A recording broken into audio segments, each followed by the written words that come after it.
그래서 이게 반감기 이후에 매번 같은 패턴이 반복이 됩니다. 반감기 이후로 1년에서 1년 반 정도 사이에 항상 고점이 매번 여태까지 3번 다 그렇게 형성이 됐는데, 그 이유가 이제 그 반감기가 지나면은 많은 채굴자들이 항복을 하고 떠나게 됩니다. 수익성이 절반으로 줄어들다 보니까 살아남은 시장에 있는 사람들끼리 남아서 또 계속 가격이 오르고 이렇게 되면서 그 시점이 항상 1년에서 1년 반 이 사이라는 거죠. 저는 그래서 그러면 이제 앞으로 어떻게 될 것 같냐, 사이클적으로 보면 뭐 대선 이후 그리고 반감기, 비트코인 반감기 이후 이런 걸 종합해서 보면은 내년 상반기까지는 매도할 이유가 없다고 생각을 하거든요.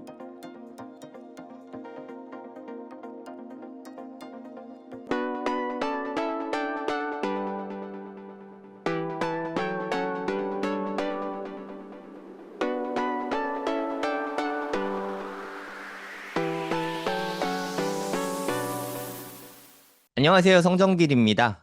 오늘도 하루님, 데니월드님 두 분 모시고 이야기 나눠보도록 하겠습니다. 네, 안녕하세요. 네, 안녕하세요. 안녕하세요. 네, 지금 오늘 날짜가 7월 15일 월요일 오후 1시인데요. 네, 주말 사이에 되게 너무 많은 일들이 있었잖아요. 이런 이야기들 좀 나눠보면 재밌을 것 같습니다. 일단 올해 가장 핵심 이슈 중에 하나가 대선이라고 할 수 있잖아요. 근데 맞아요. 네네네. 네, 트럼프가 어저께 피격되고 거의 음. 뭐 미국의 국민 영웅급으로 좀 떠오르게 된 것 같거든요. 어디 보니까 트럼프 당선 확률을 70% 이상으로 이렇게 보고 있더라고요. 와, 네, 트럼프 당선이 만약에 된다면 어떻게 될지 좀 이야기 나눠보면 좋을 것 같습니다. 하루님은 뭐 트럼프 당선에 대해서 어떻게 생각하고 계신가요?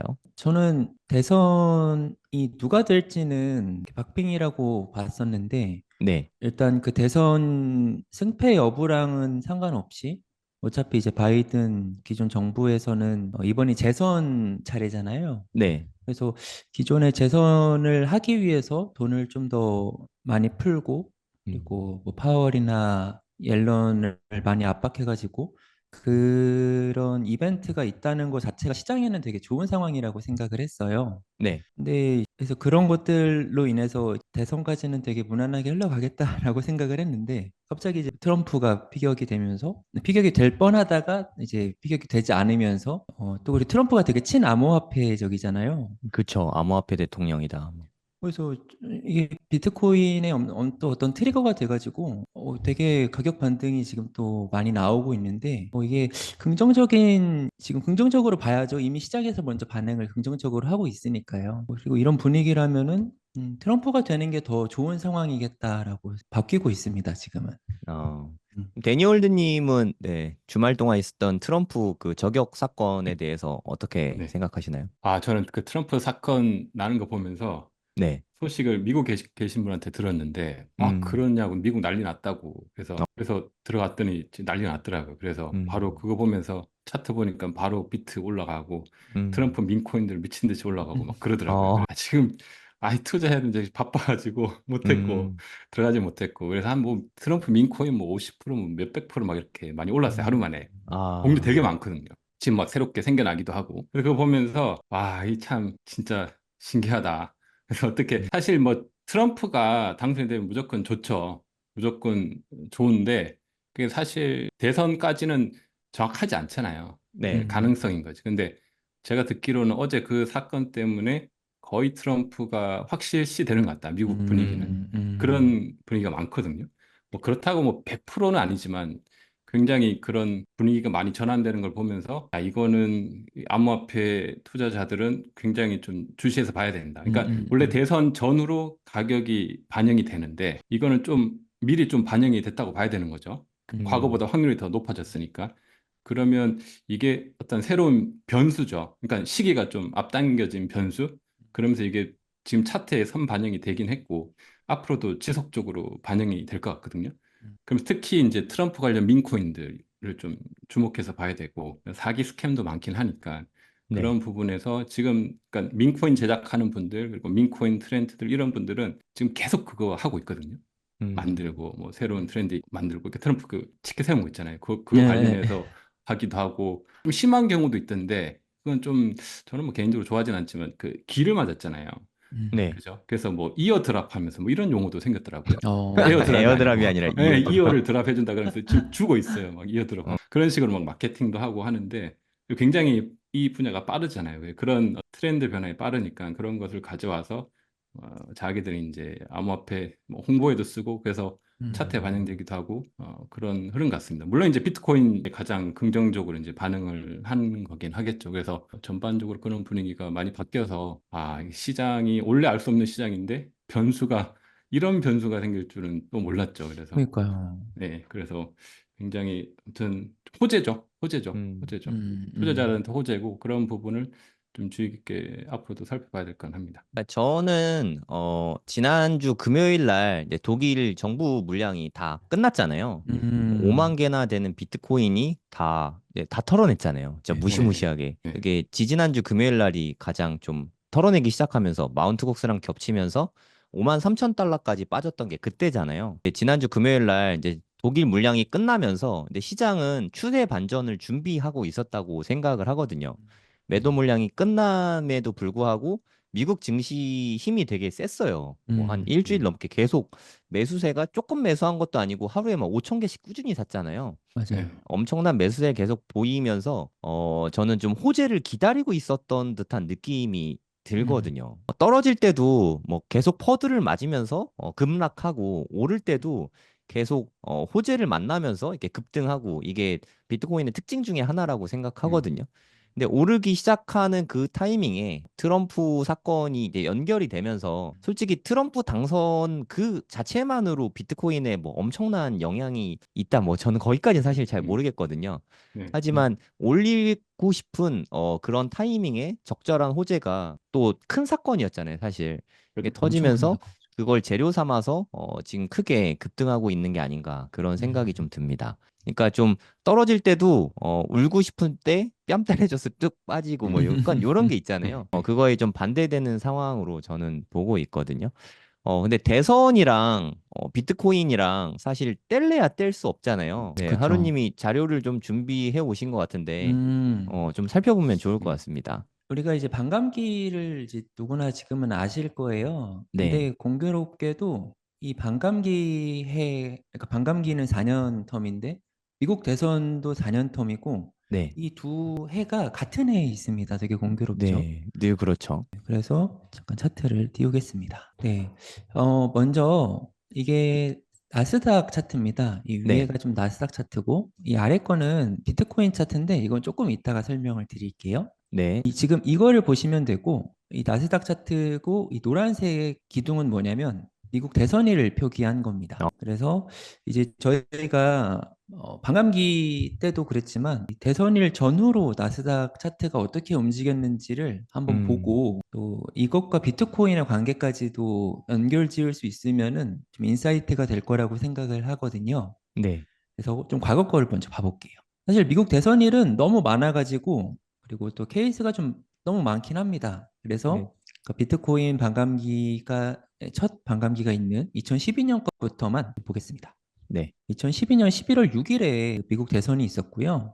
여기를 보시면 네, 여기서 조금 이제 좀 하락을 합니다. 대선 대선 직후에 이후에 조금 하락했네요. 네, 약간 한 일주일 정도 하락을 음, 하고 그 다음에 계속 우상향을 하죠. 네, 그래서 뭐 차트가 이게 중간중간에 이제 이렇게 꺾이는 때가 있기는 한데요. 그래도 계속 여기 가격을 안 옵니다. 여기 가격을 안 오고 음, 대선일 가격을 좀 기억을 해주시고 보면은 좀 보시는데 좋을 것 같습니다. 이 가격을 절대 안 오고 계속 올라가죠. 그리고 나서 다음 대선까지도 이게 이 가격은 오지 않았습니다. 사실 나스닥이 계속 이제 무한한 우상향 차트의 표본이에요. 그렇기는 한데 그래도 일단 저희가 지금 대선일을 기준으로 보는 거니까 여기에 이제 중간중간에 이 4년 안에서 이런 큰 폭의 하락은 좀 있어 왔습니다. 여기서도 15%, 여기서도 한 18% 정도까지가 최대 낙폭이네요. 네, 2012년에서 16년 텀은 그렇게 진행이 됐고요. 그럼 이 뒤엔 또 어떻게 되는지 볼게요. 2016년 대선은 어떤 위기도 없었습니다. 여기 이야, 노란색을 보시고 요 가격을 다시 보세요. 요 가격을 보시고 이렇게 보면은 이후로도 다음 대선일이 있는 여기 전까지 이 가격은 다시는 오진 않죠. 음, 여기 중간에 이렇게 그리고 여기는 코로나죠. 강력한 이 정도면 이제 블랙스완 정도의 강력한 하락인데 그럼에도 불구하고 요 가격 대선일이 시작했던 가격은 오지 않았었습니다. 그래서 제가 지금 요 대선일 기준으로 한 이 차트가 꺾이기 전까지를 좀 바로 표시해 봤어요. 네. 그래서 2012년은 680일 정도는 꺾이지 않고 계속 우상향을 했고요. 2016년에도 450일은 계속 우상향을 하더라고요. 대선일 이후에. 그리고 중간에 이제 이런 위기가 있었고 다시 이제 회복이 되면서 2020년인데요. 2020년은 금리 인하가 있는 사이클에 포함이 되는데 여기는 대선 금리 가격 인상이요? 금리 인상이죠. 네, 네. 금리 인상이 시작되는 게 2022년부터예요. 여기부터 이제 금리 인상이 시작이 되는데 이 가격이 다시 옵니다. 여기 왔죠. 그래서 이거를 보면은 여기서도 되게 좀 많은 하락이 있었는데 35% 지수가 35% 빠졌으니까 이야, 나스닥이 음, 이렇게 빠지는 게 되게 드물잖아요. 그렇죠. 근데 이것도 지나고 보면은 기회였던 거죠. 결국 네. 우상향을 했고. 전 개인적으로 궁금한 게 네, 2008년에 리먼 사태 나고 그랬잖아요. 그때도 맞아요. 미국 대선이 있었거든요. 음, 그때 한번 보면 좋을 것 같아요. 네. 이때 대선이 2008년 11월 4일에 있었거든요.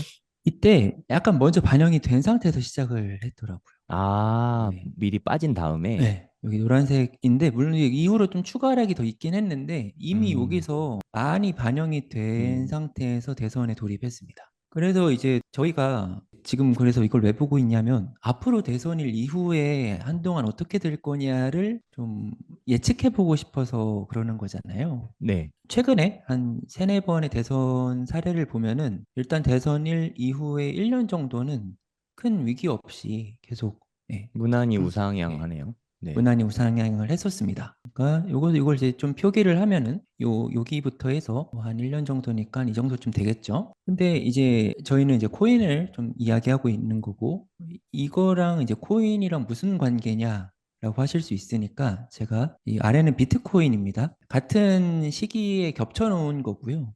이걸 아예 이제 이렇게 겹치면은 차트가 무너져 가지고 이걸 좀 이렇게 영역을 구분해서 보겠습니다. 재밌는 게 있더라고요. 그러니까 비트코인이 나스닥보다 좀 선행하는 경향이 있습니다. 나스닥은 여기가 고점이었거든요. 2016년에서 2020년인데 네. 비트코인은 여기가 표시가 안 되네요. 여기가 고점입니다. 그래서 여기서는 2016년에서 2020년 이때는 좀 펀더멘탈이 많이 단단하지 않았을 때라서 좀 많이 그러니까 큰 틀에서는 많이 같이 가는데 좀 텀이 있죠. 여기 2017년이고 여기는 2018년이니까 1년 정도 텀이 있습니다. 근데 여기 2021년을 보면요. 비트코인의 고점이 2021년 11월입니다. 근데 나스닥의 고점 여기랑 거의 일치하죠. 2021년 11월 18일.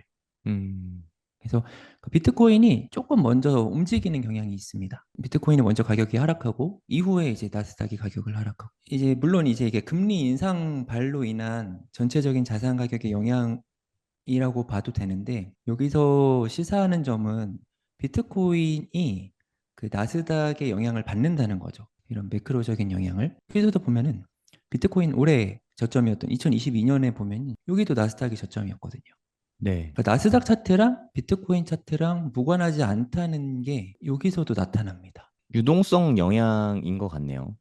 맞습니다. 그래서 이제 그러면 이제 여태까지 이야기한 걸 토대로 이제 이 대선일 이후에 1년 정도까지는 나스닥 차트는 큰 위기 없이 흘러간다라는 전제를 깔면은 이게 비트코인 반감기의 사이클과도 맞아 떨어지는 부분이 있습니다.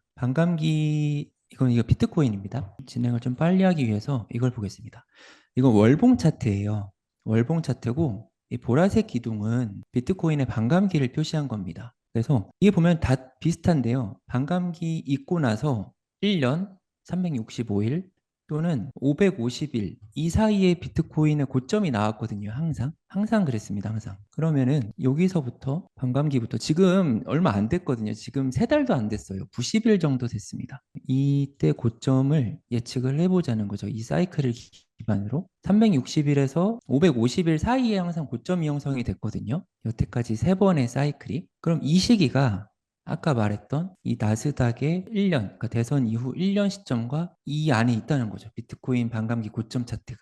좀 이해가 되실까요? 2025년 한 네네. 4월에서 음. 한 10월쯤, 네, 그쯤에 맞습니다. 네. 아마 네. 최고점이 나올 것 같다. 이런 그렇죠. 말씀이시잖아요. 네. 내년 하반기 중에 나스닥도 그렇고 비트코인도 그렇고 고점이 형성될 가능성이 사이클적으로 보면 높다. 예, 이렇게 음. 정리할 수 있겠습니다. 2020년 이 상태에서 2020년 11월 때 네, 그때 네, 차트를 보면은 되게 인상적인데 아래쪽이 흰색 선이 비트코인 차트잖아요. 맞습니다. 천천히 우상향을 하다가 대선이 음. 끝난 시점부터 급등한 걸 볼 수가 있잖아요. 맞아요. 네, 이게 여기죠. 여기. 만약에 이번에도 이런 식으로 진행이 된다면 음, 음, 올 연말에 되게 큰 랠리가 일어날 가능성이 음, 있을 것 같아요. 만약에 뭐 역사가 똑같이 반복되진 않잖아요, 사실. 하지만 맞아요. 이럴 가능성도 음, 네, 일부 있으니까 이때까지는 그래도 좀 기다려보는 게 손익비 측면에서 음. 좋다고 저는 생각을 하거든요. 맞습니다. 이때 본격적으로 이 고점, 그러니까 전 사이클의 고점을 넘기면서부터 랠리가 나왔던 게 이때 딱 마침 공교롭게도 대선일 이후네요. 그러고 네, 보면. 대선이 뭐 일종의 트리거가 될 수 음. 있다는 거죠. 그래서 이게 반감기 이후에 매번 같은 패턴이 반복이 됩니다. 네. 반감기 이후로 1년에서 1년 반 정도 사이에 항상 고점이 매번 여태까지 세 번 다 그렇게 형성이 됐는데 음, 그 이유가 이제 그 반감기가 지나면은 많은 채굴자들이 항복을 하고 떠나게 됩니다. 음, 수익성이 절반으로 줄어들다 보니까. 그래서 그 많은 채굴업자들이 떠나고 살아남은 시장에 있는 사람들끼리 남아서 또 계속 가격이 오르고 이렇게 되면서 그 시점이 항상 1년에서 1년 반 이 사이라는 거죠. 네, 그러면 이번 사이클에서는 내년 한 4월에서 10월 정도에 고점이 올 가능성이 높다. 이렇게 볼 수 있겠네요. 네, 맞습니다. 이게 그러니까 왜 1년에서 이제 애매하게 1년 반이냐? 네, 여기서 2016년에는 한 500일 만에 그러니까 음, 반감기부터 한 520일 정도 만에 고점에 다다랐고요. 네. 지난 패턴이 좀 특이한데 한 340일 정도의 이렇게 고점을 형성을 하고 이때 되게 많은 하락을 합니다. 음, 그리고 이것도 이번에 이때 당시엔 처음 등장하는 패턴이었는데 쌍봉 형태로 나오죠. 고점을 네. 넘기는 쌍봉.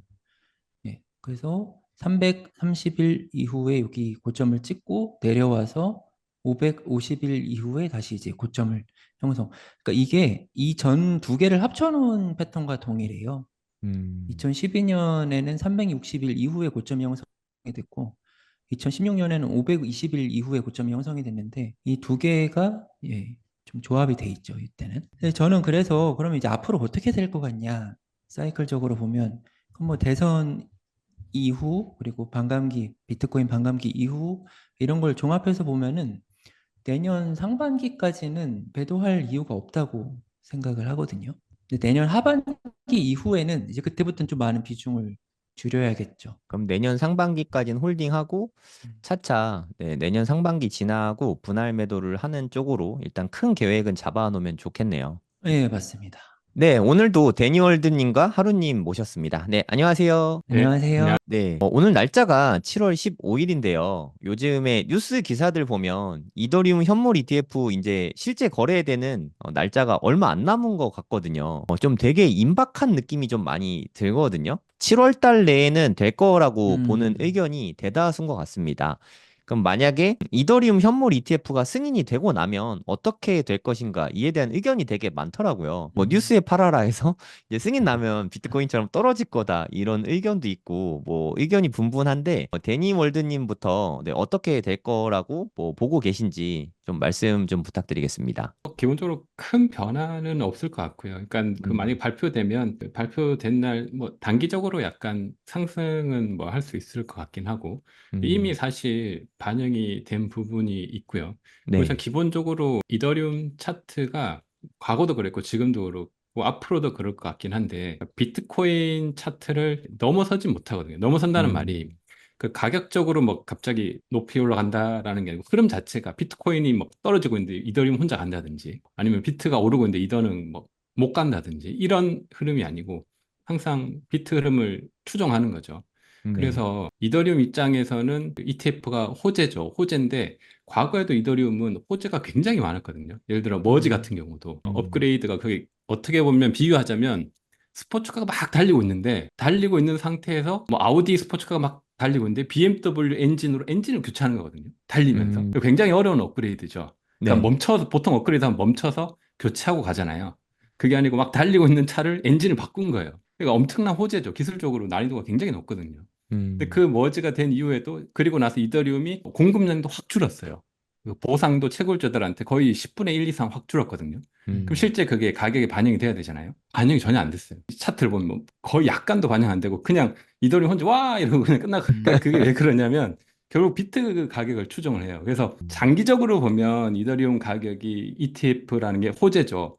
그럼 이거는 어떤 의미에서는 이더리움 가격이 이렇게 올라간다기보다 이게 좀 이제 안정된 자산으로 왔고 예전보다 좀 변동성이 줄어들 수 있겠구나. 뭐 이런 걸로 봐야 되는 것이지 가격적으로 혼자 뭐 간다거나 그런 거는 앞으로도 없을 것 같긴 합니다. 그렇지만 장기적인 영향은 있겠죠. 발표가 나고 바로 거래가 네. 되면 유동성이 어쨌거나 들어오긴 하니까 그런 부분에서 약간의 변동은 있는데 큰 그림에서는 크게 큰 변화는 없을 것 같다는 생각이 있습니다. 하루님은 어떻게 보고 계신가요? 저는 더 좋게 보고 있습니다. 사실 이제 이더리움이 가격이 올라가려면 네. 아까 데니님 말씀대로 이더리움의 어떤 단독 호재로는 한계가 있다고 생각해요. 저도 그거는 동의합니다. 그러니까 과거에 올랐을 때도 이더리움이 올랐던 거는 그 여러 알트코인이나 코인 거래량이 많아지면서 각종 NFT라든가 거래소 간의 이동 이런 게 활발해지면서 이더리움 소각량이 많아져서 그랬다고 저는 생각을 하고 있거든요. 근데 지금은 이제 유동성도 많이 감소해 있고 코인도 좀 침체기니까 그런 것들 영향은 덜한데 그래도 알트코인 최초로 비트코인이 아닌 제2의 ETF는 이더리움이 최초죠. 뭐 솔라나, 리플 이런 것도 추진한다고 나오는데 이게 이제 또 다른 것들은 될지 안 될지 모르는 거고 실질적인 비트코인에서도 증명이 됐잖아요. 실질적인 구매 수요가 들어온다는 게 증명이 됐기 때문에 그게 여부가 중요할 것 같아요. 제2의 이더리움이 나오냐 안 나오냐가 중요할 것 같아요. 솔라나라든가 리플 이런 후속 ETF가 승인이 빨리 되면 빨리 될수록 이더리움의 ETF의 가치는 좀 퇴색된다고 생각하거든요. 근데 ETF, 현물 ETF 승인된 게 비트코인과 이더리움 이거 두 개밖에 없는 상태로 계속 시장이 지속된다면은 이 두 개가 가지는 펀더멘탈은 다른 코인들보다 훨씬 더 우월한 지위에 있겠죠. 그래서 후속 ETF 영향이라든가 아까 말했던 코인 전체적인 유동성 이런 것들까지 같이 봐야 더 탄력을 받을 수 있을 거라고 생각을 합니다. 네, 좋은 말씀 감사합니다. 그러니까 저는 이더리움 현물 ETF가 나오게 돼서 분명히 호재인 거는 확실하죠. 네, 음, 그거는 뭐 음, 이론이 없을 것 같고.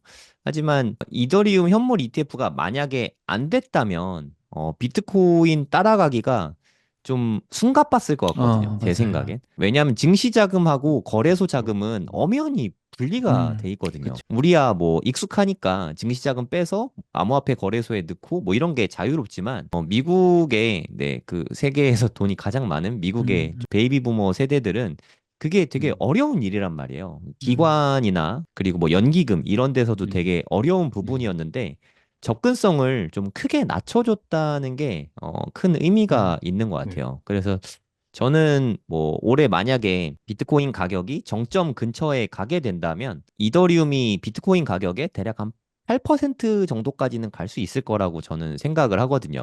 저도 음, 데니월드님 말씀드리면서 되게 공감하는 게 이더리움은 얼마까지 갈 것 같나요? 라고 누가 질문을 저한테 하시면 저는 항상 비트코인의 8% 정도로 항상 말씀을 드리거든요. 음, 그러니까 아직까지는 이더리움이 혼자서 뭔가를 할 수 있을 만큼 독립적인 느낌은 사실 잘 음, 들지 않아요. 아직은 비트코인의 종속적인 입장을 좀 탈피할 만큼 그렇게 펀더멘털이 엄청 좋아졌다고 말하기는 좀 음, 뭐한 것 같고, 음, 하지만 단순히 그냥 뭐 투자 관점이 아니라 트레이딩 관점에서 보면은 비트코인보다 이더리움이 한 1년 수익률만 놓고 보면 이더리움이 더 좋을 것 같다는 데는 저도 동의를 하거든요. 음, 근데 이렇게 얘기하면 그러면 이 지금 이더리움에 몰빵하는 게 제일 최선의 선택이냐라고 누군가는 물어볼 수도 있겠지만 그게 좀 마음이 힘들면 안 되잖아요. 그러니까 그렇죠. 저부터가 네. 네. 비트코인을 살 때에는 그냥 뭐 아무 생각 없이 사도 좀 부담스럽지가 않거든요. 이더리움을 살 때는 정말 많은 걸 생각하게 돼요. 막 그쵸. 재고 따지게 네. 되고 비트코인 가격이 빠지면은 더 사면 되겠다는 생각이 드는데 이더리움이 가격이 막 빠지면 이거 얘 괜찮나? 이러고 이제 걱정이 먼저 되거든요. 그래서 우리가 돈을 넣어서 투자를 하는 거는 수익률이 다가 아니다. 저는 이런 생각이 듭니다. 저는 안정성이 더 중요하다고 음, 생각하거든요. 아니 내가 투자를 해놓고 두 다리 뻗고 자야 되잖아요. 그쵸. 제가 솔라나가 뭐 비트코인, 이더리움, 솔라나 세 개를 놓고 봤을 때 뭐가 제일 수익률이 좋을 것 같냐 하면 저는 솔직히 솔라나거든요. 음. 하지만 솔라나에는 전 투자를 하고 있진 않거든요. 같은 이유라고 생각이 들고 그래도 이더리움은 ETF가 승인이 되면서 그래서 비트 이더까지는 그래도 이제 두 다리 뻗고 투자할 수 있는 가상화폐가 되지 않았나. 저는 음. 그거 자체만으로도 음, 대단한 의의가 있다고 생각하거든요. 그렇죠. 네. 맞아요. 딱 그 정도인 것 같아요. 비트코인과 이더리움은 뭐 시총 1위와 2위지만 느껴지는 그 격차감은 말씀하신 대로 비트코인은 뭔가 이렇게 두 다리 뻗고 잘 수 있는 정도의 안정감인데 이더리움은 비트코인과 아예 궤가 아예 다르다고 봐야 되거든요. 아예 다른 네. 코인. 그게 또 왜 비트코인은 그러냐면 실제적인 이유를 말씀드리면 비트코인은 완성품이에요. 더 이상 음, 뭐 개발하고 이런 게 아니고 끝났거든요. 네. 그 완성된 걸 이제 돌아가고 음, 하는 음, 건데 음, 이더리움은 지금도 개발하고 있어요. 아직 그리고 갈 길이 앞으로도 더 개발해야 멀다면서요. 되고 계속 ING예요. 뭔가 계속 만들고 음, 있단 말이에요. 그러니까 이게 만들고 있다는 것은 잠재적으로 굉장히 좋아질 수 있는 가능성도 음. 있지만 만들다가 잘못 만들면 이게 무너질 수도 있잖아요. 그 리스크가 불안전함도 같이 항상 가지고 있는 있구나. 거거든요. 그러니까 그 리스크 대비 수익률이 높은 거지. 그렇게 비교해 보면 되게 좋습니다. 그래서 나는 계속 만드는 걸 또 나 투자하고 음, 싶어 이런 분들은 이더리움 투자하면 되고 난 음, 좀 안전하게 다 완성돼서 이제 더 이상 문제 없는 거 이거 투자를 음. 해 하면 이제 비트코인을 하는 거죠. 네, 그런 네. 관점이 좋은 것 같습니다. 제가 딱, 데니얼드님께 또 궁금한 게 아까 이더리움의 머지 업그레이드 같은 경우는 달리는 차에서 엔진을 네, 교환하는 수준의 고난이도다 이런 음, 음, 얘기를 음. 하셨잖아요. 네네, 이더리움은 앞으로도 그런 고난이도의 업그레이드가 계속 남은 네, 거예요? 그렇죠. 계속 남아 있습니다. 그게 아, 아직 좀 한참 무섭네요. 남아 있어요. 한 번이라도 뻥 나면 큰일 나는 거잖아요. 큰일 나죠. 그러니까 그게 완전히 무너지진 않는데 만약에 뻥 나서 문제가 생기면 다시 이렇게 돌릴 수 있는 방안은 있긴 있어요. 잠깐 롤백 해야 되나요? 예, 네. 롤백에서 멈췄다가 갈 수는 있는데 그런 음, 일이 벌어지면 시장에 주는 여파가 어마어마하죠. 다 멈추게 네. 되니까. 이더리움 위에 신뢰가 모든 게 다 완전, 있거든요. 네. 다 멈춰야 되거든요. 그러면 완전히 패닉이죠, 시장이. 음, 그런 일이 벌어나서는 절대 안 되겠지만 그런 일이 벌어날 가능성이 없냐라고 하면 그렇진 않단 말이죠. 음, 0점 몇 퍼센트의 가능성이 존재하긴 음, 하거든요. 결국 사람이 무섭네요. 만드는 거고 이게 소프트웨어이기도 하고 그게 이제 결함이 있을 수 있다는 음, 거죠. 다 만들어 놓고 있는 상태에서는 결함이 사실 없다고 봐야 되고 그러니까 비트코인은 음, 결함이 뭐 있다고 하더라도 0.00001% 정도라면 음, 끝났으니까 이더리움 네. 계속 만들고 있으니까 결함률이 더 높은 거죠. 리스크가 있는 네, 거네요. 더 리스크가 더 커진 거죠. 비트코인에 비해서. 그럼 이더리움이 완성품에 가까운 수준으로 업그레이드가 되려면 몇 년 후 정도일까요? 정확하진 않은데 보통 이더리움 파운드 재단에서 얘기하자면 최소 그래도 10년 이상은 좀 보고 있습니다. 음. 아, 10년. 10년 10년이면 정도는 그래도, 해야 네. 이게 완성이 되거든요. 음, 앞으로 남아있는 기간이 한 10년 정도라고 저는 보고 있습니다. 그러니까 이게 어떻게 보면 10년 뒤에는 이게 완성이 돼서 문제가 없으면 그때는 굉장히 장밋빛인 거죠. 그래서 그걸 보고 좀 아, 투자를 하는 거거든요. 그래서 음, 이거는 문제 없이 10년 동안 갈 거야라고 리스크를 내가 감안한다면 지금부터 계속 투자를 해도 진짜 완성이 됐을 때는 그래도 비트를 넘진 못해요. 네. 그렇지만 이게 완성이 돼서 괜찮으면 굉장히 괜찮은 혁신이 나오긴 하거든요. 음, 그래서 그 기간이 아직 남아 있다. 이렇게 음. 투자하는 관점에서 좀 바라봐야죠. 이게 그러니까 불안전함도 가지고 있고 이제 반대로 장밋빛 가능성도 가지고 이렇게 두 네, 가지를 다 갖고 있는 셈이. 네, 그렇죠. 그때 솔라나는 제2의 이더가 아니라 그냥 난 솔라나다 이런 말씀을 해주셨잖아요. 솔라나 네. 같은 경우는 어때요? 걔도 이렇게 계속 업그레이드를 해야 되는 입장인가요? 걔도 계속 해야 됩니다. 예, 시간 남아 있어요. 솔라나는 뻑하면 뻗잖아요. 네, 이게 그거 뻗잖아요. 좀, 문제가 있으니까 뻗는 거거든요. 그걸 고쳐야 네. 되거든요. 그래서 그 그걸 계속 고치는 작업을 하고 있고, 네. 고칠 수 있는 문제이긴 한 거예요. 뻗는 결함이. 고치려고 하면 고칠 수 있겠죠. 뭐 사람이 또 노력하면 할 수 있지 않겠어요. 근데 그만큼 이더에 비해서는 리스크가 더 크고, 그죠? 그래서 뭔가 만들어 간다는 것은 어려운 일인데 기존에 없던 거거든요. 다 이게 개념들이. 그래서 기존에 네. 아무도 모르는 거예요. 아무도 모르는 것을 계속 해보니까 하다 보면 이제 문제가 생기고 그러잖아요. 그걸 이제 고쳐가는 과정인 거고. 그러다가 음, 진짜 괜찮은 혁신이 나올 수 있는 건데. 근데 비트는 굉장히 심플해요. 구조가. 그래서 음, 뭐 복잡하지 않고 단순하기 때문에 결함 자체가 없어요. 구조, 설계 자체가. 음, 그래서 비트 위에서 할 수 있는 것도 많이 없지만, 그러니까 자산으로서 내가 돈이 엄청 많고 2, 30년 가져갈래 하면 비트에 넣는 게 맞죠. 굉장히 안전하거든요. 음. 시스템 네. 자체는. 이더는 중간중간에 이제 그런 어떤 고난들을 넘어가야 되는 거죠.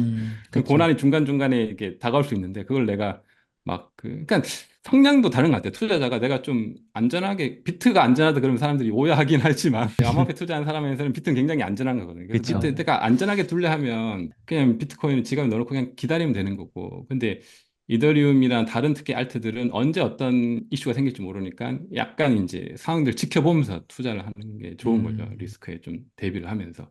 그렇지만 비트는 뭐 2, 30년 지나도 안전하거든요. 그러니까 아, 난 모르겠어. 그냥 넣어놓고 그냥 기다리면 2, 30년 뒤에 괜찮은 자산이 되는 건데 솔라나 같은 거는 아, 모르겠어. 20년 넣어놓고 있으면 20년 뒤에는 없어질 수 있거든요. 솔라나 네. 뭐지? 아무것도 없네. 알 이렇게 수 되는 거. 없죠. 네, 그렇게 되는 거니까 좀 이게 이렇게 참 좀 재밌는 것 다른 같아요. 거죠. 그러니까 두 개 성격이 완전 다른 것 같아요. 비트코인은 진짜 어떤 하나의 자산이라고 분류를 해야 될 것 같고, 네네. 이더리움은 어떤 그런 블록체인 플랫폼 기술력으로 좀 펀더멘탈을 그렇죠. 가져가야 될 것 같고, 그게 네. 아예 포지션이 다른 것 같아요. 완전히 좀 다르긴 합니다. 그러니까 뭐 비트코인은 말 그대로 금 같은 거고 디지털금이고 음, 이더리움은 약간 그래도 회사 같은 느낌이 있죠. 약간 기업 뭐 같은 느낌? 기업 같은 뭐 같은 뭐 구글 같은 기업. 구글 초반에 뭐 아무것도 아니었잖아요. 근데 이제 네. 나중에 대단해진 것처럼 이제 그런 기업을 만들려고 뭐 이더리움이나 솔라나 다 애를 쓰는 건데 음, 아직은 그 결과가 안 나왔으니까 음. 지금은 투자 입장에서 바라봐야 되는 거고 결과가 나왔을 때 어떻게 되는지를 봐야 되는데 아직은 정확하지 않은 거죠. 그러니까 그 말은 또 네. 기회가 있긴 한 거고, 그죠? 다 알면 그만큼 가격이 이제 변동이 없는 거죠. 그래서 투자 관점에서 그 재밌게 보면 될 것 같아요. 비트와 이더를 적절하게 포트폴리오를 음. 분산하면 나쁘지 않다고 저는 생각합니다. 제가 이더리움이나 기타 알트를 투자하는 목적 자체는 지금은 뭐 상승장이 시작이 됐으니까 만약에 다 같이 오른다고 치면 비트보다 이더가 수익성은 더 좋을 것 같긴 아, 하거든요. 네. 그래서 비중을 뭐 한 9대 1 정도로 저는 잡고 있고 이더가 음, 더 많이 올라가고 나면 그거를 이더를 팔아서 저는 또 음, 비트를 살 거거든요. 음, 그래서 음, 좀 장기 보유를 목적으로 음, 기타 뭐 자잘한 알트들도 좀 있는데 일부 그것도 나중에 불장이 오면 너무 욕심 안 부리고 음, 비트로 일찍 좀 갈아타 놓을 생각이거든요. 네, 음, 그러면 조금 더 마음 물론 수익은 좀 음. 떨어질 수 있겠지만 그래도 마음이 좀 편한 하락 네. 이번에 아마 크게 하락 맞아와서 다들 많이 느끼실 텐데 아, 알트의 하락은 진짜 너무 무섭잖아요. 네. 네. 그렇죠. 알트들이 좀 많이 심각한 것 같아요. 진짜 음, 알트들이 일단 종류가 과거에 비해서 너무 많아진 게 그 첫 번째 원인인 것 같고 또 이게 많아지다 보니까 계속 자금이 분산되고 또 음. VC들은 빨리 엑시트하고 계속 그런 게 악순환이 반복이 되면서 점점점 그런 우리가 바라는 알트코인 시장이 점점 사라지고 있지 않나 이런 우려도 요즘은 좀 들고 있어요. VC들이 자금 회수를 빨리 좀 해요. 서두른다는 느낌이 좀 많이 들어요. 예. 그래서 크게 오르기 전에 빨리빨리 자금 회수를 하고 예. 있지 않나. 그래서 최근에 어떤 좀 자료는 못 가지고 하는데 바이낸스 상장 시점으로 해서 업비트 상장인가요? 업비트 음. 상장으로 해가지고 그 이후 가격을 따라가 보면 다 상장한 게 고점이었어요. 그러니까 이런 것들이 결국 이제 상장 가격, 설거지네. 그러니까 거래소에 상장시키는 게 그 많은 거래 자금을 들어오게 하는 거잖아요. 그게 결국 그러면 이제 VC들이 자기 물량을 받아줄 수 있도록 상장을 시킨 거 아닌가 하는 의심이 좀 드는 거죠. 엑시트 목적으로 상장을 한다. 이거 좀 음, 무서운 거네요. 그러니까 경각심을 좀 가질 필요가 있을 것 같아요.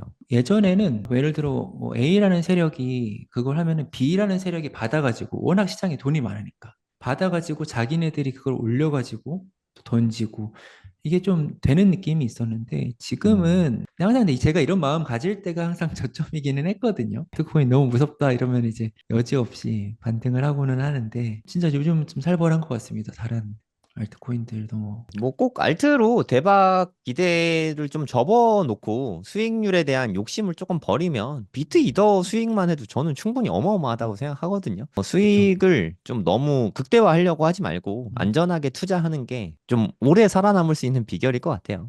네, 이번에는 다들 마운트 곡스랑 제네시스 물량이 풀린다라는 것 때문에 다들 좀 얼어 있더라고요. 마운트 곡스는 다들 대부분 알고 계실 텐데, 제네시스 물량은 좀 잘 모르실 수 있을 것 같아요. 여기가 대출 관련 업체인데, 2022년에 3레로 캐피털이라는 데랑 FTX가 파산을 했잖아요. 그러면서 암호화폐가 막 와르르 무너지고, 이때 그것 때문에 빚을 되게 많이 지게 됐거든요. 음. 제네시스가. 그래갖고 파산 보호 신청을 한 1년 전에 작년 1월쯤에 했어요. 근데 그 물량이 살짝 나오는데 한 30억 달러에 해당하는 암호화폐가 올해 또 상환 예정이라고 합니다. 그러니까 마운트곡스 2탄이죠. 30억 달러면 대략 독일 정부 물량이랑 비슷하다고 보시면 되거든요.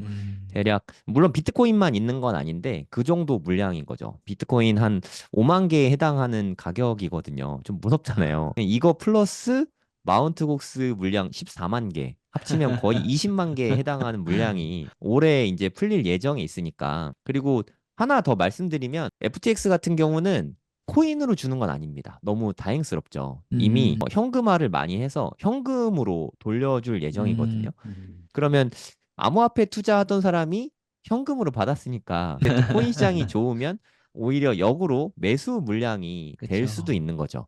그래서 뭐 마운트곡스와 제네시스에 상환되는 코인 물량 플러스 뭐 FTX에서 상환되는 뭐 현금 물량 이게 음. 남아 있는데 이런 부분들에 대해서 좀 이야기를 좀 나눠보면 좋을 것 같아요. 음. 하루님은 제네시스에서 또는 마운트곡스에서 이렇게 받게 되잖아요. 네네. 암호화폐 받게 되면 그게 물량 부담이 좀 되긴 할 텐데 이게 좀 폭락을 초래하게 될지 뭐 어떻게 생각하고 계신가요? 예시 사례가 바로 가까이 있었잖아요. 독일 네, 정부 물량이 그냥 5만 개라고 계산을 하고 네, 이게 완전히 매도되는데 한 25일 정도 걸렸다고 하더라고요. 그 어떤 분석 업체에서 이제 보니까. 네, 그래서 25일 정도 그리고 5만 개 소화하는 그러니까 5만 개 소화하는데 25일 정도 걸렸고 가격 하락을 이제 한 달 기점으로 카운트 해보면은 이 정도면은 생각보다 저는 생각보다 되게 시장 방어력이 좋은데라고 생각을 했거든요. 네, 선방했죠. 그래서 이 정도면은 마운트곡스의 공포도 시장 분위기나 흐름만 괜찮으면은 이 정도는 잘 넘어가겠다라는 생각을 오히려 했습니다. 독일 정부 물량을 음, 보면서 지금 이제 20만 개 물론 4배가 적은 수치는 아닌데 그 시장 흐름이나 분위기가 더 그 공포를 5만 개가 떨어질 때는 되게 공포의 시장이었잖아요. 네, 그 분위기가 되게 많이 좌우할 것 같아요. 그리고 확실히 현물 ETF의 힘이 엄청나다. 이거를 좀 느껴가지고 저는 네. 이게 이 소나기처럼 빨리 지나갈 거라고 생각을 하고 있습니다. 오히려 그거는 뭐 단기적인 악재는 되겠지만 음. 뭐 폭락 및 약세장을 가져올 정도로 세진 않을 거다. 이렇게 보고 계신 그쵸. 거네요. 네, 그리고 또 아까 말씀하신 FT로 인한 현금이 시장의 유동성으로 들어올 수도 있으니까 네, 그런 것들까지도 감안하면은 이겨낼 수 있을 거 그러니까 아예 패닉이 와가지고 이건 진짜 너무 무섭다 이 정도는 아니고요. 조금 횡보하거나 하락할 수 있지만 이거 이겨내면은 이제 큰 악재는 다 지나가니까 견뎌낼 음, 만하다라고 생각했습니다. 애니님은 어떻게 생각하세요? 뭐 마운트폭스나 그런 물량들 자체가 다 그냥 이벤트라고 좀 보고 있거든요. 그러니까 이벤트라는 건 뭐냐면 그 비트코인의 펀더멘털에는 아무런 영향이 없잖아요. 그쵸. 펀더멘탈에 문제가 있거나 펀더멘탈에 뭔가 바뀌었거나 아니면 뭐 비트코인 ETF는 펀더멘탈에 약간 영향을 주죠. 외부 환경이 바뀐 거니까. 이것도 네, 외부 환경이긴 한데 외부 환경으로 치면 비트코인 ETF 같은 외부 환경이라 보기엔 조금 힘들고 이벤트적으로 뭔가 물량이 시장에 던져지는 건데 그거는 반응을 보면 물량이 던져졌을 때 비트코인 막 오르고 있으면 오히려 그거를 가지고 있어서 더 호재로 작용하기도 하거든요. 근데 막 비트가 막 되게 약세장이 안 좋아. 하락이 심해. 그럴 때는 그게 더 가속을 가하는 거죠, 그쵸. 밑으로.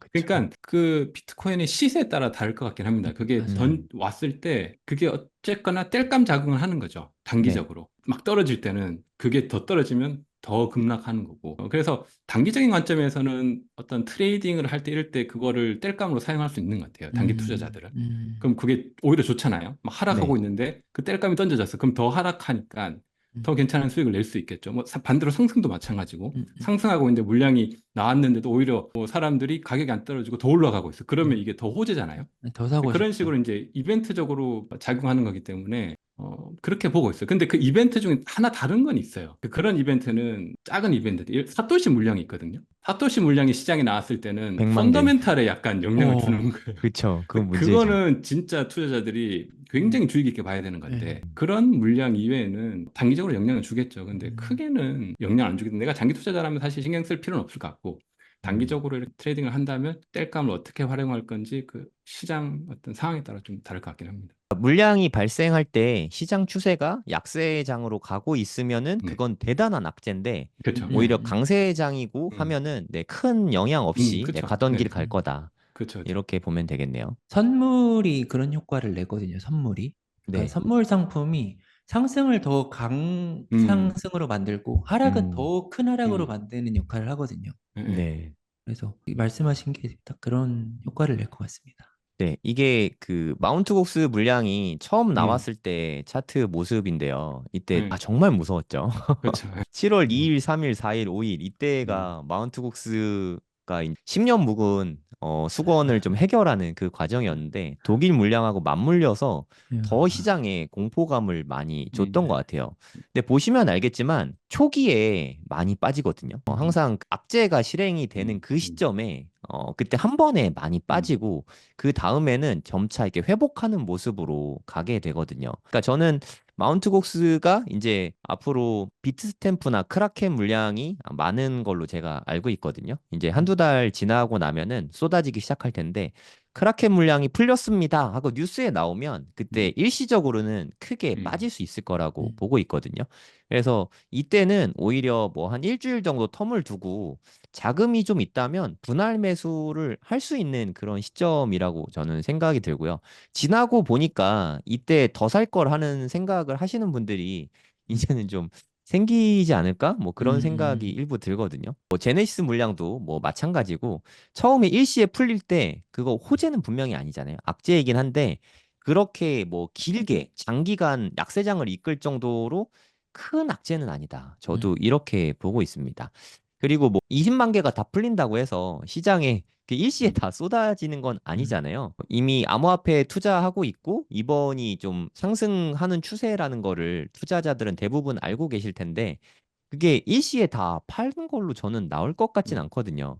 그리고 마운트 곡스에서 팔 사람들은 이미 한 반 정도는 팔고 나갔다고 저는 알고 있거든요. 네, 사설 음, 업체에서 깡을 다 해줬잖아요. 음. 할인해서 네, 약간 샀죠.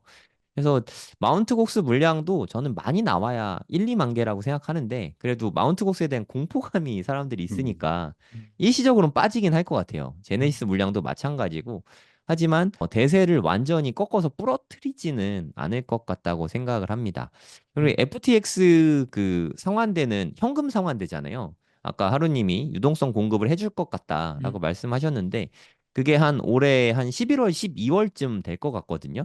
아, 미국 진짜 대선하고 맞물리잖아요. 네, 저는 음, 그때부터 네, 본격적인 상승의 좀 방아쇠가 여러 가지가 음. 맞물리면서 당겨질 수 있지 않을까 그렇게 좀 보고 있는 어, 상태입니다. 진짜 그러네요. 올해 10월, 11월에 되게 많은 이벤트들이 겹쳐 있어요. 악재를 미리 또 떨고 가잖아요. 그게 좋은 네. 호재가 먼저 나오고 악재 나온 것보다 악재 먼저 나오고 음. 털어버리고 호재 나오는 게 여러모로 되게 좋거든요. 맞아요. 2020년에도 코로나가 지나고 나서 이제 그렇죠. 호재들이 다 나오면서 근데 그 음. 호재 직전에는 엄청 견디기가 힘들었거든요. 그런 상황인 것 같네요. 늘 그렇지만 뭐 코인 투자하면서 편안했던 적도 없고 조용했던 적도 뭐 거의 없는데 앞으로 1년 동안 폭풍우가 앞으로 한 10번은 더 몰아칠 거라고 저는 생각하거든요. 그때마다 좀 흔들리지 말고 네, 데니얼드님 말씀하셨듯이 장기 투자자라면 그냥 좀 뉴스에 너무 연연하지 않으면 좋을 것 같아요. 네, 네, 맞아요. 사람들이 공포에 팔면은 그리고 마침 그때 내가 돈이 있다면 추가 매수하면 네, 수익성을 좀 더 극대화할 수 있지 음. 않을까 뭐 그런 생각이 듭니다. 지금 말씀하시는 동안 이 차트가 말씀하시는 상황과 너무 잘 어우러진다는 생각을 했는데요. 네. 이 과거에 그 급락했던 구간이 지금은 급등 구간으로 돌아오고 있는 게 보이시나요? 차트에서? 그쵸. 여기랑 음. 데칼코마니 다루님 그러니까요. 말씀하신 여기 떨어진 거랑 여기 올라간 거랑 네. 중간에 매물대가 없어서 네, 네. 겹쳐지잖아요. 그러니까 이게 지금 방금 성정길 선생님이 말씀하신 것처럼 이게 막 코인 투자라는 게 항상 이렇거든요. 뭔가 갑자기 평온하다가도 뭔가 안 좋은 게 빵 네, 터지면은 우르르 떨어지고 음. 다시 또 뭔가 다시 좀 횡보하면서 갑자기 길을 모아서 음, 뭔가 빵 터지면 다시 네, 또 올라가고 무한 반복이라서 이런 거 하나하나에 좀 내 마음을 좀 평온하게 하는 방법 본인만의 루틴을 찾으면 많이 투자에 도움이 될 것 같습니다.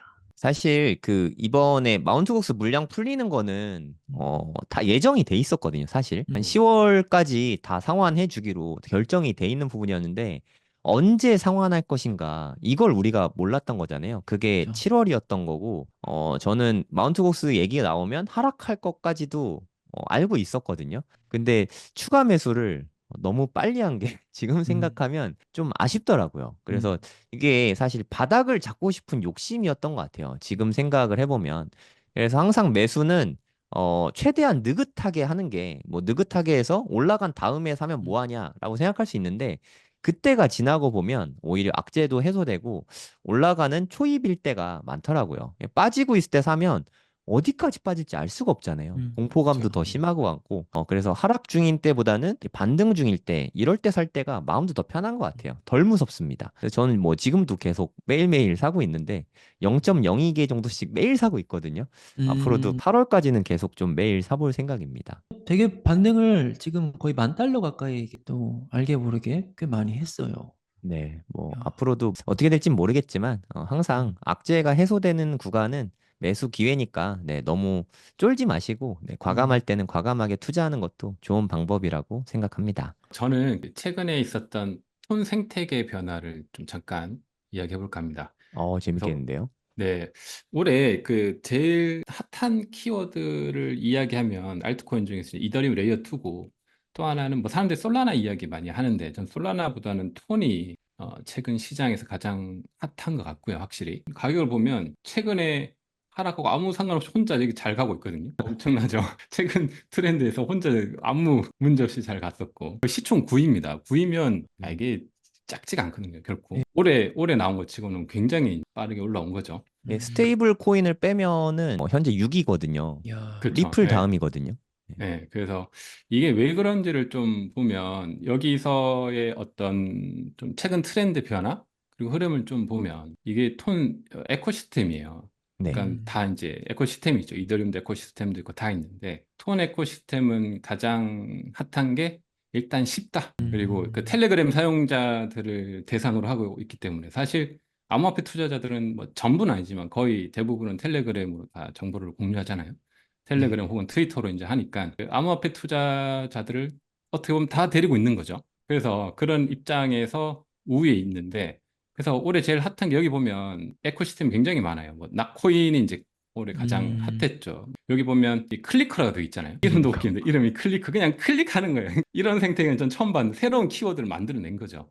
그러니까 원래 아. 암호화폐가 항상 새로운 키워드를 좀 먼저 만든 애들이 그 해가 좀 핫하긴 한데 알트코인들은 왜냐면 비트코인은 원래 있던 거고 알트코인은 그 새로운 걸 보여줘야 사람들이 반응을 하거든요. 기존보다 좀 괜찮았냐 아니면 낫냐. 그래서 텔레그램 같은 경우는 뭐 핸드폰을 하니까 봇을 만들어 가지고 이제 클릭하게 한 거죠. 그 처음에 그래서 얘네들 다 클릭하는 거예요. 트위터도 최근에 많이 여기 보면 이제 최근에 핫한 이제 코인들이 쭉 있죠. 그 중에 이런 것들 아마 경험해 보셨으면 분이 많을 텐데 최근에 이번 주에 또 새로 탄생한 이게 독스라고 있어요. 이 독스인데 얘는 또 트렌드를 또 바꿨어요. 그러니까 이 트렌드가 얼마나 빨리 바뀌냐면 얘네들은 계속 클릭을 해야 되잖아요. 그죠? 네. 네. 클릭하니까 이제 사람들이 좀 지쳐. 막 클릭하기 힘들어. 클릭하는데 돈도 안 되고, 아, 이거 해야 되나 하면서. 그리고 끝까지 버틴 사람은 좀 돈을 버는데 웬만하면 중간에 다 떨어져 나가요. 이거 끝까지 네. 못 한단 말이죠. 해보신 분은 알겠지만. 저도 하다가, 아, 이거 뭐, 내가 이거 왜 하고 있지? 이런 이제 회의감이 굉장히 많이 들어요. 이 시간에 다른 거 하자면서. 그러면서도 돈 된다 그러니까 아, 해야 되나 하면서 막 이런단 말이에요. 그런데 이제 그랬더니 이 독스라고 하는 애가 최근에 나왔는데 얘는 텔레그램 사용자한테 한 번 클릭하면 돼요. 한 번 클릭하면 당신이 텔레그램 얼마나 사용했는지 이렇게 보여줍니다. 저는 한 6년 했었고 그래서 당신의 멤버를 보여주면서 바로 그냥 에어드랍을 해줘요. 그러니까 음. 클릭하는 거 없이 한 번 클릭하고 들어가면 당신이 받은 독스를 이렇게 주거든요. 그러니까 음. 끝이에요. 끝인 거죠. 애들이 다 받았어요, 이미. 더 이상 클릭할 것도 없고 그냥 기다리고 있으면 이제 얘 곧 거래소 상장될 텐데 그러면 이제 그냥 이렇게 바꿀 수 있는 거예요. 그래서 그런 트렌드로 좀 바뀌고 있고 그래서 얘 후속타 뭐 캣 이렇게 나오는데 이 아이콘을 보면 그럼 얘가 왜 이렇게 떴을지 보면 다 이유가 있거든요. 그냥 뜨진 않고 찾아봤더니 텔레그램 파운더가 이 아이콘을 잘 보시면 이 텔레그램 파운더 2010년에 어. 이 그림을 이렇게 본인이 만든 걸 이렇게 했더라고요. 그러니까 파벨 듀로프가 예, 예. 그래서 이 민코인이 보면 그냥 아무 의미 없는 뭔가 이렇게 한 것 같지만 딜을 자세히 보면 이런 굉장히 좀 음. 치밀한 계획들이 있거든요. 치밀하게 음. 계획해서 기존과 다른 트렌드 그리고 어떠한 것들을 만들었을 때 그걸 잘 활용해서 예를 들어 이제 최근에 톤 에코시스템이 이게 핫했지만 굉장히 막 클릭하면 힘들잖아요. 그랬더니 아이디어를 낸 거죠. 아, 사람들이 요즘 좀 지쳐하네. 우리는 그냥 쉽게 주자. 한번 클릭하면. 그렇게 해서 이제 다 뿌린 거거든요.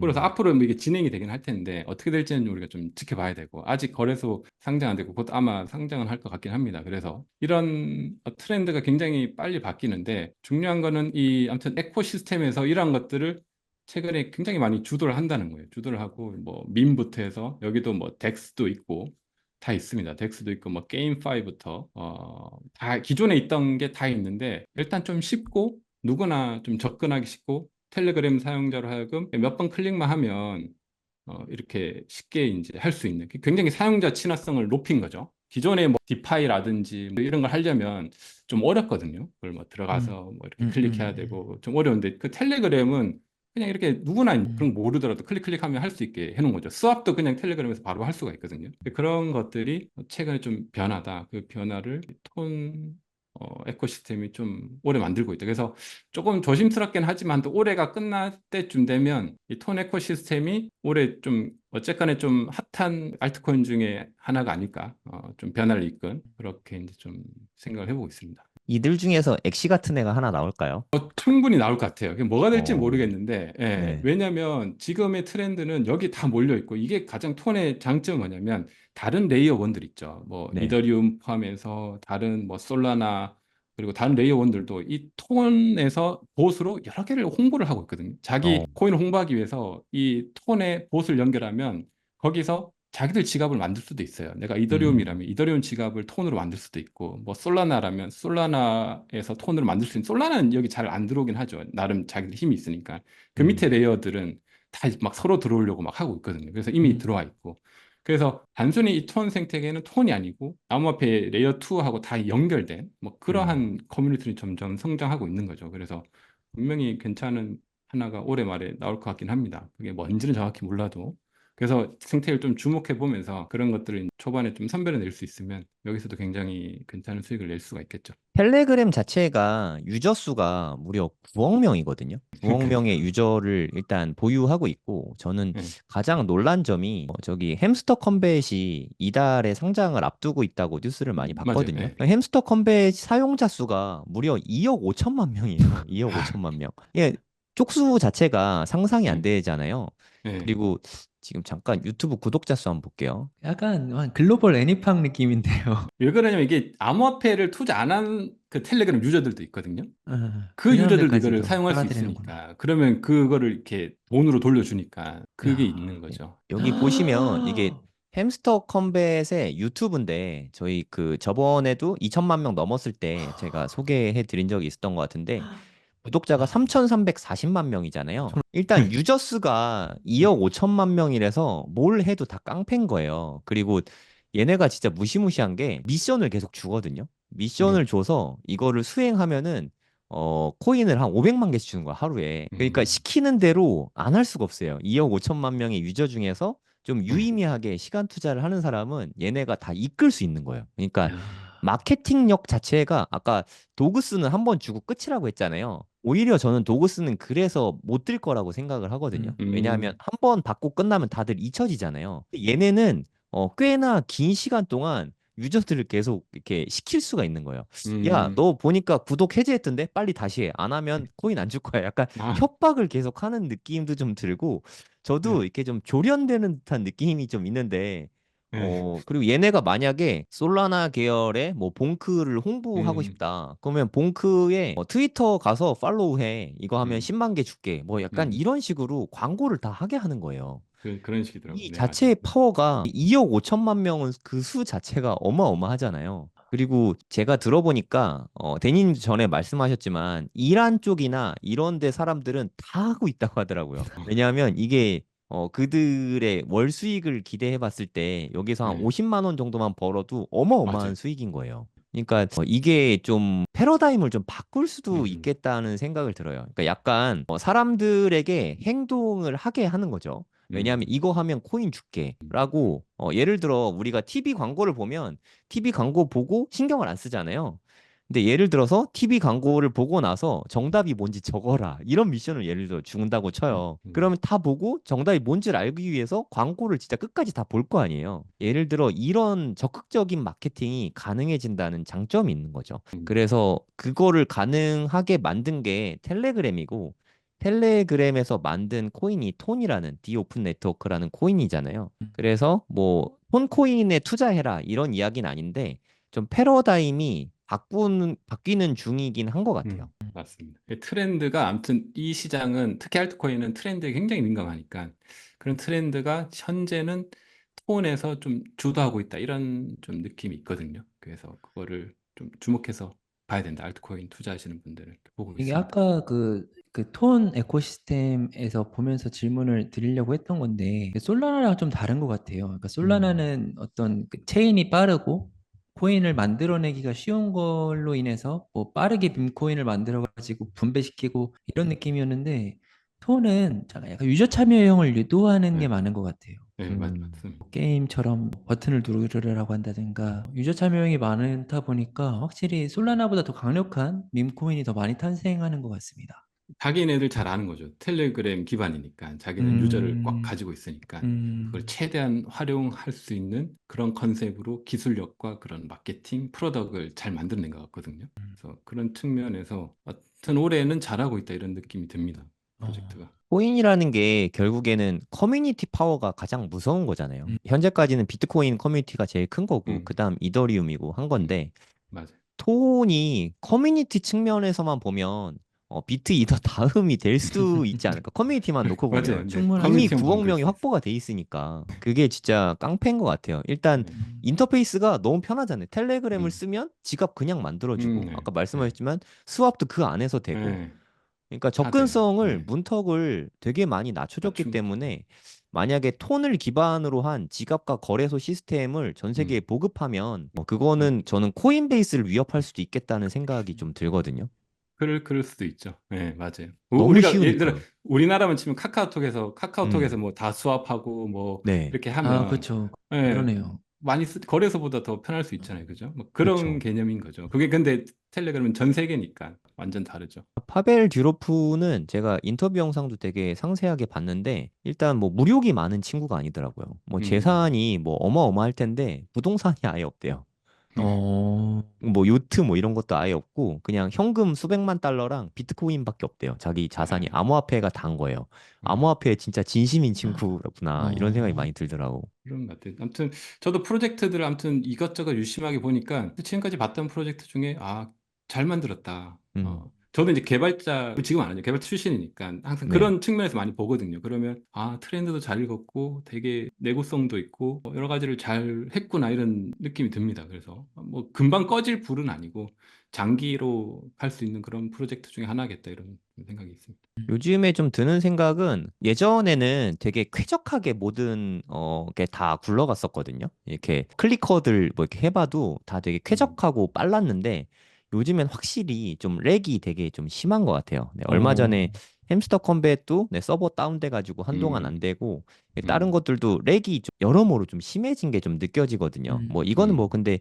기술적인 부분이니까 서버 증설하면 해결이 좀 되긴 할 거고. 그거는 돈 때문에 그래요. 그게 음, 서버를 증설해야 되는 초기니까 네. 돈이 없으니까 그런 거죠. 그러니까 그게 어떻게 보면 이용자가 폭발적으로 증가하고 너무 있다는 늘려서. 반증인 거잖아요. 그치. 이렇게까지 증가할 예, 거를 예상을 못 한 거죠. 2억 못한 거죠. 5천만 명 유저가 쓰는 게임이 거의 없지 않을까 싶은데 로블록스 뭐 이런 건 그 정도 되는지 모르겠지만 로블록스 있죠. 그러니까 어마어마한 그게 음. 3개월 만에 불과 3개월 만에 이렇게 된 거니까 그게 예. 무시무시한 것 같아요. 이게 막 항상 이제 뭐 블록체인이 발달하고 이러면은 뭐 그걸 매개로 되게 여러 새로운 산업들이 막 생기잖아요. 네, B2E도 그렇고. 근데 항상 그 끝이 별로 안 좋았단 말이죠. 뭐 그쵸. 이렇게 네, 보면은 이제 그 재단이 결국 이제 그 재단을 운영하는 사람들의 사익 추구 때문에 급격하게 코인 시장이 무너지면서 같이 맞아요. 무너졌는데 바람은 개인적인 바람은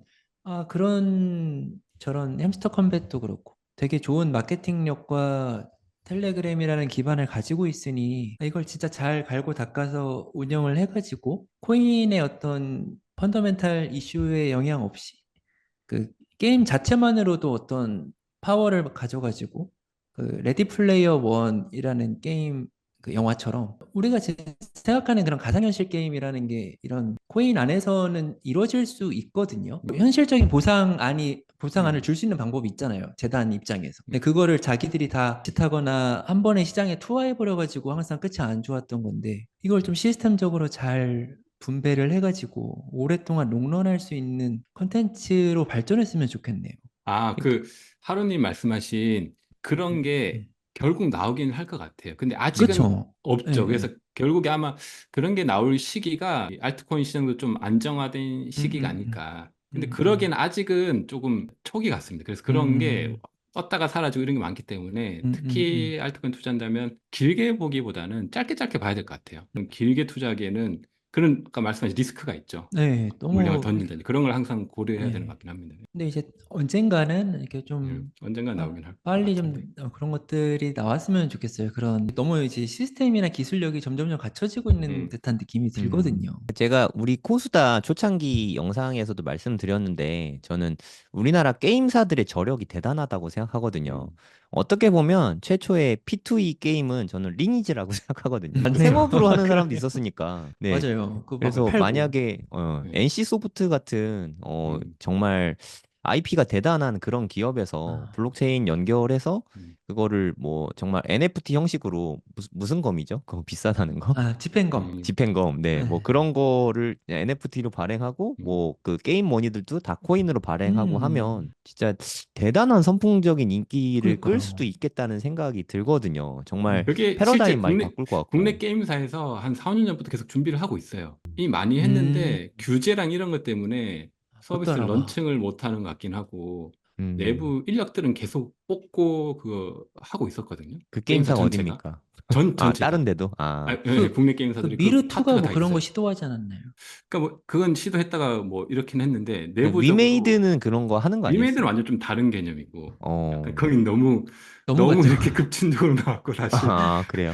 그렇게 하지 않고 전통 게임사에서 약간 그런 것들을 지금도 뭐 계속 준비하고 있더라고요. 인력 공급 음. 뽑아가지고 한 4, 5년 음, 전부터 계속 그걸 했었거든요. 그냥 아예 내부사전, 뭐 네. 100% 회사를 자회사를 뭐 해외에 네. 이렇게 만들어서 규제가 좀 덜한데 그래서 네. 거기서 이렇게 키울 수 있는 방법은 없을까요? 그런 것도 있겠죠. 근데 뭐 구체적으로는 정확히 모르겠는데 음. 아무튼 준비를 계속 하고 있더라 이런 것 같긴 합니다. 그러니까 그게 시장이 있다는 거죠, 결국에. 언젠가는 될 시장인데 네. 여러 가지 이제 시장 상황이 어떻게 전개되냐 이런 문제만 남아 있는 거고 음. 나중에 되면 많이 좀 흐름이 바뀔 것 같긴 합니다. 네, 지금 국내 게임사들이 뭐 하나같이 다 너무 어려우니까 네, 네. 좀 그러니까요. 타겟책 아마 그 우리 같은 생각을 분명히 하고 예, 있고 예, 도전하고 예. 있을 맞아요. 네. 텐데 그게 과연 현실에서 발현이 되고 진짜로 돈이 될지 이건 저는 좀 별개의 쉽지. 문제라고 생각하거든요. 그러니까 좀 음, 아무쪼록 잘 돼서 게임 산업 자체가 진짜 엄청 음, 큰 산업이잖아요. 네. 우리나라 좀 경제에 그러니까요. 큰 보탬이 음, 되면 좋겠어요. 그 비전 프로 같은 것도 기술력이 지금 많이 따라왔잖아요. 네. 음. 그래서 그런 것들과 말씀하신 NFT나 코인 이런 게 같이 융화가 되면은 와 진짜 되게 로망일 것 같은데 저도 한번 해보고 싶거든요. 그런 영화를 음. 보면서 그런 음. 거를 되게 많이 봐가지고 근데 이게 페인이 더 많이 생기지 않 게임 페인을 너무 양산하는 거 아닐까. 국가 그렇죠. 경제에 거기서만 보탬이 살아. 되더라도 페인이 너무 많이 나오면 이게 과연 좋은 건지 잘 모르겠어서 그런 걱정은 좀 됩니다. 그러네요. 그런 사회적인 문제들이 있을 수 있겠다. 그때 많이 죽었잖아요. 리니지 하다가 뭐 일주일 아, 동안 맞아요. 과로사하고 막 진짜. 계속 게임만 옛날에 해서. 사회 문제 많이 야, 됐었는데. 진짜. 근데 생업까지 해결이 되면은 진짜 집에서 그것만 하는 사람 사회적인 문제들 되게 많겠다. 네, 아, 그게 좀 오히려 나쁠 수도 있나? 음, 뭐 그런 생각도 좀 일부 듭니다. 그러네요. 네, 오늘 톤코인과 톤 생태계에 대해서 이야기해봤는데 너무 투자 관점에서만 보지 마시고 음, 블록체인 생태계가 음, 이렇게 사회를 좀 변화시키고 있구나 이런 음, 흐름이 또 음. 있구나 그런 관점에서 공부용으로 봐주시면 감사하겠습니다. 네, 오늘 좋은 얘기 많이 들려주셔서 네, 두 분께 감사드립니다. 데니월드님, 하루님, 네, 고맙습니다. 네, 감사합니다. 네, 수고 감사합니다. 많으셨습니다. 네, 부자가 되려면 이 세 가지가 다 중요한데 결국에는 네, 공부로 귀결된다고 생각합니다. 비트코인이 대체 어떤 쓸모가 있는지, 비트코인이 진짜 돈은 되는지, 그리고 투자의 기본 원리부터 시작해서 알트코인은 네, 어떤 방법으로 고르고 어떤 방법으로 투자를 해야 되는지 이런 부분도 당연히 알려드리고요. 차트 공부도 저는 코인 공부에 있어서 핵심 중에 하나라고 생각해요. 기본적으로 꼭 해야 되는 거라고 생각하고요. 언제 들어갈지 아니면 뭐 언제 수익 실현할지 이런 거를 지표를 따져보는 거죠. 그리고 선물 투자가 코인에는 가능하거든요. 안전하게 욕심부리지 말고 잘 쓰면 자산을 증식시키기에 좋은 수단 중에 하나지만 레버리지를 좀 쓸 수 있으니까. 하지만 과도한 레버리지를 쓰고 잦은 거래를 하면 순식간에 불이 날 수 있다. 그래서 기왕 할 거라면 좀 잘 배우고 판단을 해볼 수 있죠. 앞으로 있을 5년이 우리 인생에 아주 좋은 기회가 될 수 있을 거라는 생각이 들어서 제가 가이드 해드린 대로 5년 동안 그렇게 투자를 하시면 앞으로의 인생에 큰 기회를 잡을 수 있지 않을까, 저는 그렇게 보고 있습니다. 제가 생각하기에 대한민국에서 이렇게 하나하나 알려주는 강의는 아마 아예 없을 거예요. 저도 그런 강의를 원했었는데 제가 2021년부터 코인 투자를 처음 시작했는데 저는 이렇게 알려주는 사람도 없고 강의도 없어서 삽질도 되게 많이 하고 손해도 사실 좀 많이 보고 했는데, 제가 겪은 시행착오와 그때 답답함을 제가 누구보다 잘 알기 때문에 누구나 이해할 수 있게 쉽게 다 알려드릴 겁니다. 처음부터 기초부터 차근차근 공부하실 분은 코인생기초 10기에서 함께 공부하시면 좋을 것 같습니다.